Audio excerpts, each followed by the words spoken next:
नमस्कार दोस्तों, study point में आपको स्वागत है।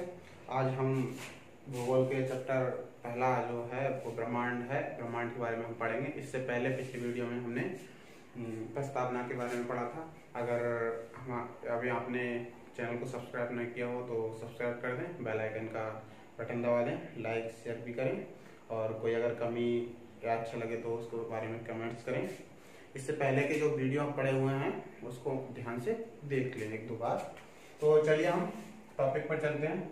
हमारा टॉपिक है ब्रह्मांड। ब्रह्मांड है क्या? ब्रह्मांड वास्तव में सूक्ष्म अणुओं से लेकर विशालकाय या महाकाय आकाश गंगाओं के सम्मिलित स्वरूप को ब्रह्मांड कहते हैं। जैसे मान लिया जाए ये ब्रह्मांड है, इसमें छोटे से बड़े विशालकाय आकाश गंगाएं हो सकती हैं और छोटे छोटे अणु भी हो सकते हैं। यानी छोटे से लेकर विशालकाय आकाश गंगाओं के सम्मिलित स्वरूप को ही ब्रह्मांड कहा जाता है। इसकी उत्पत्ति कैसे हुई?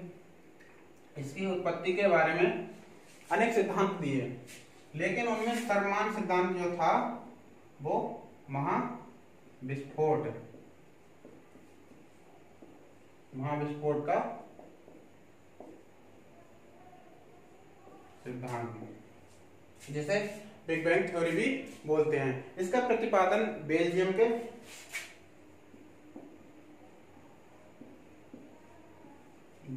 के एक पादरी थे और खगोलक भी थे, जॉर्ज लेमेंटियर। इन्होंने 1894 से लेके 96 के बीच में इसका प्रतिपादन किया। उसके बाद में एक रॉबर्ट वेगनर,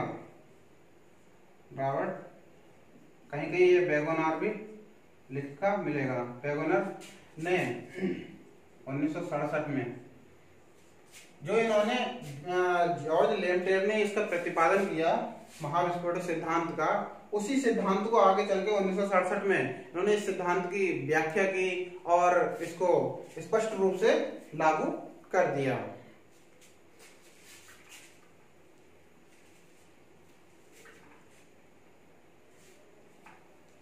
अब इस सिद्धांत के अनुसार कहा जाता है कि जो गोले थे, छोटे छोटे अणु थे, एक स्थान में छोटे अणु या परमाणु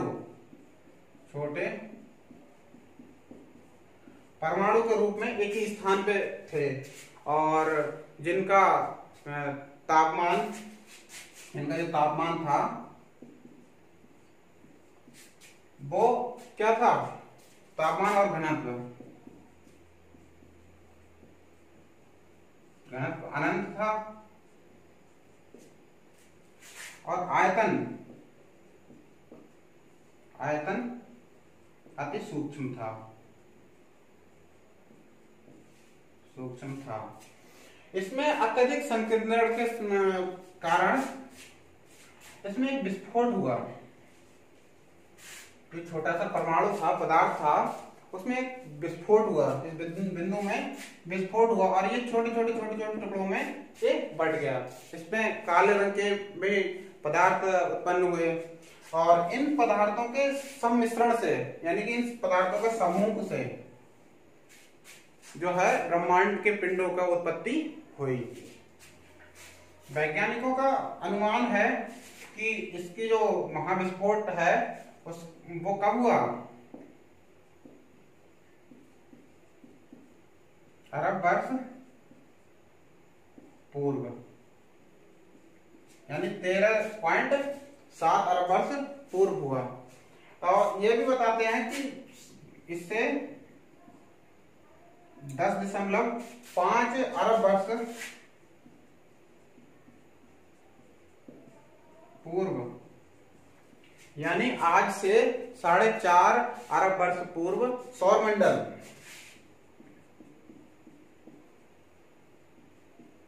सौरमंडल का विकास हुआ, जिसके कारण ग्रह और उपग्रहों का निर्माण हुआ। और इस प्रकार से ये जो महाविस्फोट सिद्धांत है उसका ब्रह्मांड की उत्पत्ति के बारे में कुछ जानकारी मिली और यह आज भी विस्तारित है। क्या है? विस्तारित है। इसकी जो साक्ष्य है वो किस रूप में कि आकाशगंगाओं के बीच की दूरी जो बढ़ रही है, इसी हिसाब से इसमें लगाया जाता है कि अनुमान लगाया जाता है कि आज भी ये विस्तारित हो रहा है। इस जो महाविस्फोट है ब्रह्मांड का, उसकी उत्पत्ति के जो साक्ष्य जुटाने में, विस्तारता के साक्ष्य जुटाने में एडविन हब्बल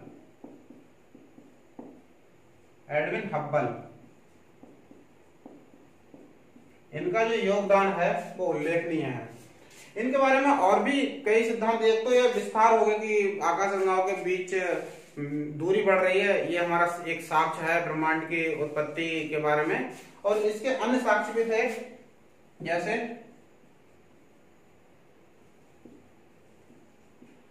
सुपरनोवा का ब्रह्मांड अंतरिक्ष में विस्फोट हो जाना। अब इसके और रहस्य जानने के लिए वैज्ञानिकों ने और शोध की है। उसमें क्या किया, ब्रह्मांड के जो रहस्य जानने के लिए 30 मार्च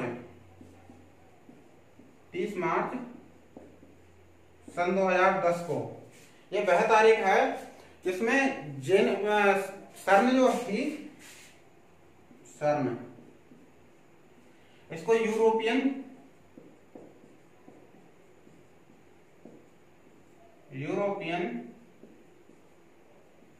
सेंटर फॉर न्यूक्लियर रिसर्च बोला जाता है। इसने 30 मार्च सन 2010 को जेनेवा में पृथ्वी की सतह के अंदर, और कितने अंदर,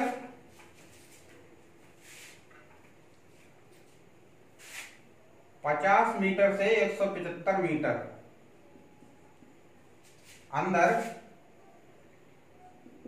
27.36 किलोमीटर लंबी एक सुरंग में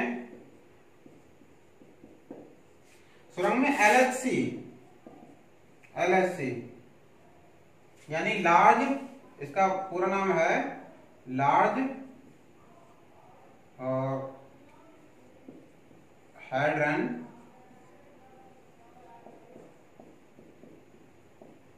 कोएलाइजर। इस महाप्रयोग का उन्होंने प्रयोग किया इस LHC का। हालांकि ये सन 2008 में असफल हो गया था, लेकिन उसके बाद में इसमें हिग्स बोसॉन की जो गॉड पार्टिकल था उसके बारे में इसको जानकारी मिली। और 4 जुलाई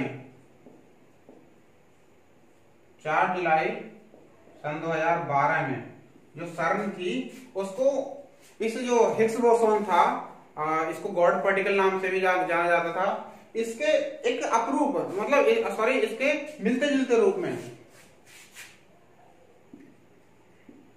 सब ऑटोमिक पार्टिकल, इसके बारे में सफलता हासिल हुई, जो ये ब्रह्मांड के रहस्यों के बारे में जानकारी देने में ये अत्यधिक लाभकारी था। अब चलते हैं ये ब्रह्मांड का व्यास की तरफ चलते हैं। इस ब्रह्मांड का व्यास था 10⁸8 प्रकाश वर्ष। ये प्रकाश वर्ष क्या है? कहीं कहीं एग्जाम में मिलता है कि प्रकाश वर्ष क्या है, तो ये प्रकाश वर्ष क्या है? लंबाई है या क्या है? ये है दूरी। जो भी तारों या फिर जो भी सौरमंडल ब्रह्मांड से संबंधित दूरियां नापी जाती हैं, प्रकाश वर्ष में नापी जाती हैं। इस जो हमारे ब्रह्मांड है, इसमें लगभग 100 अरब मंदाग्नियां उपस्थित हैं। 100 अरब मंदाग्नि उपस्थित हैं। प्रत्येक मंदाग्नि में 100 अरब तारे, 100 अरब तारे उपस्थित हैं। और हमारी जो मंदाग्नि है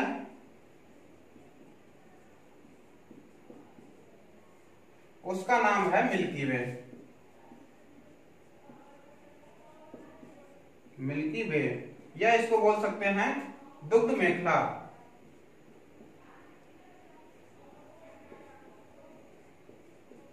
दुग्ध मेखला हमारी मंदाग्नि कौन सी है? मिल्की वे या दुग्ध मेखला।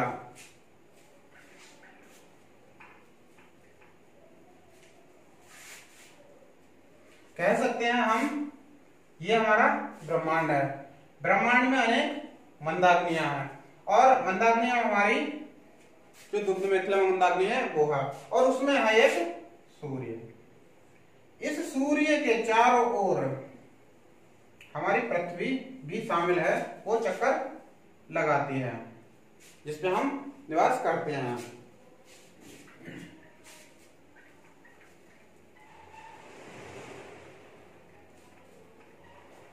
अब बात आती है कि जो हमारी जो नजदीकी मंदाग्नि है वो कौन सी है?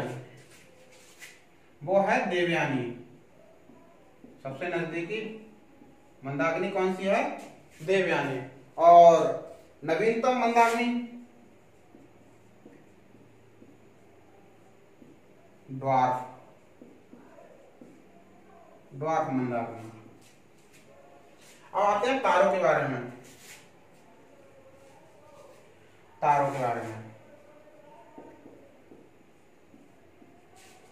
तारों में प्रकाश, अगर क्वेश्चन आ जाए कि तारों में प्रकाश किस प्रकार से मिलता है, तो हमारा आंसर होगा नाभिकीय संलयन।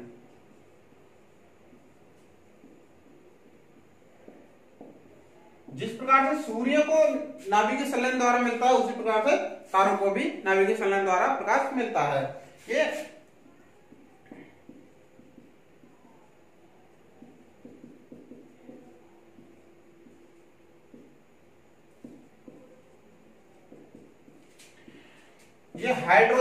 हाइड्रोजन और इसमें तारों में क्या होता है? हाइड्रोजन और हीलियम होता है, हीलियम का निर्माण होता है। एक हाइड्रोजन दूसरे हाइड्रोजन से मिलकर हीलियम का निर्माण करते हैं और प्लस ऊर्जा विमुक्त करते हैं। यह तब तक चलता रहता है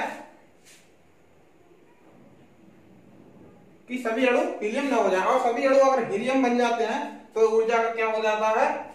कम हो जाती है ऊर्जा। और तारों का रंग कैसा हो जाता है? तारे जो हैं वो हो जाते हैं लाल, लाल हो जाते हैं। इसी को लाल दानव तारा कहते हैं। अगर ये मान लिया जाए, क्वेश्चन में आ जाए कि तारों का नीला रंग, तारों का नीला रंग किसको संकेत करता है? तो ये टेम्परेचर को संकेत करता है। वास्तव में जब ऊर्जा अत्यधिक मिलती है तो ये नीला होता है, और तापमान सबसे कम होता है तो ये लाल होता है। यानी कि नीले तारे का रंग जो तापमान है वो सबसे ज्यादा होगा, और लाल तारे का तापमान है वो सबसे कम होगा। और इस लाल जो तारा है, ये लाल तारा ऊर्जा जो खत्म हो जाती है और ये मृत हो जाता है। जब मृत हो जाता है तो इसमें एक विस्फोट होता है। विस्फोट अगर बड़े रूप में हो, बड़े गोले के रूप में, तो ये आ जाता है किसमें? ब्लैक होल में। ब्लैक होल जिसे कृष्ण छिद्र भी बोलते हैं। और दूसरा, अगर छोटे छोटों में विभाजित हो जाए तो ये न्यूट्रॉन इसमें विभक्त हो जाता है। हालांकि ये दोनों ही मृत में आते हैं। अब बात आती है ब्लैक होल की। ब्लैक होल का सिद्धांत किसने दिया? 1930 में एस चंद्रशेखर। किसने दिया? एस चंद्रशेखर। इन्होंने 1935 में इसका प्रतिपादन कर दिया और इनको इसी क्रम में 1983 में इनको इसी में नोबेल पुरस्कार भी मिला। ब्लैक होल के सिद्धांत के बारे में इनको जानकारी देने के बारे में इनको चंद्रशेखर को नोबेल पुरस्कार भी दिया जाता। हम इसको याद कैसे करेंगे?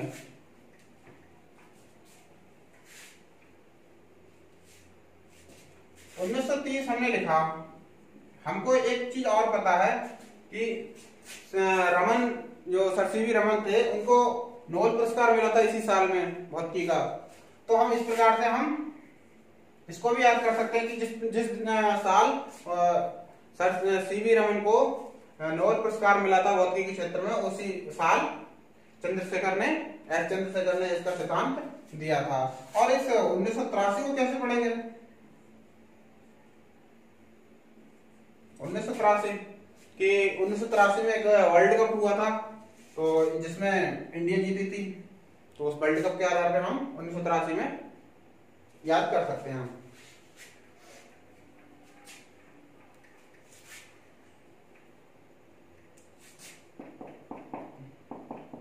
कुछ तारों के बारे में हम जानते हैं। ये तारे तारामंडल को प्रदर्शित करते हैं। इनको क्या बोलते हैं? तारामंडल। और तारामंडल की संख्या कितनी होती है? 88 होती है। इसको क्या बोलते हैं? इनको बोलते हैं सप्तऋषि तारा।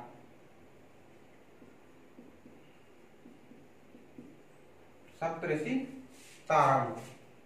किसी किसी किताब में आपको 89 भी मिलेगा। अगर क्वेश्चन में आता है 89 और ये 88 नहीं है तो हमारा ऑप्शन 89 होगा, और अगर 89 ऑप्शन में नहीं है तो हमारा आंसर 88 होगा। तो तारों के हमने तापमान के बारे में जानकारी ली और मंदाकिनी के बारे में पढ़ा, ब्रह्मांड के बारे में पढ़ा। इस वीडियो में हम इतना ही पढ़ेंगे। अगर वीडियो अच्छी लगी हो तो सब्सक्राइब करें, लाइक करें, शेयर करें और कमेंट्स करें। तब तक के लिए नमस्कार।